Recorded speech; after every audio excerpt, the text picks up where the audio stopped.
আপনি কিনে বাড়িতে করতে পারেন। এটি আপনার ব্যাককে একদম ভি শেপ প্রদান করে, যেটি আপনাকে দেখতে অনেক অ্যাট্রাকটিভ লাগে।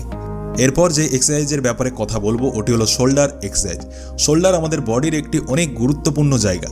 শোল্ডার ট্রেন করার জন্য সবথেকে ভালো যে এক্সারসাইজটি হলো, যেটা আপনার ডাম্বেলেরও দরকার পড়বে না, ওটি হলো পাসিডো প্ল্যাঙ্ক পুশ আপ। এই পুশ আপে আপনি নর্মাল পুশ আপের মতোই করতে হবে, ব্যাস এতে আপনার শরীরে যে আগের পোর্শন ওটিকে একটু আগে নিয়ে যেতে হবে।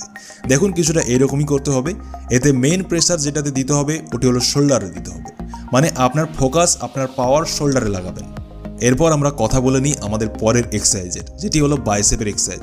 বাইসেপকেও ট্রেন করা অনেক জরুরি। বাইসেপ আমাদের সব থেকে মোস্ট ভিজিবল জায়গা আমাদের হোল বডি পার্টের। এর জন্য আপনি বাড়িতে কি করতে পারেন, আপনি চিন আপস করতে পারেন।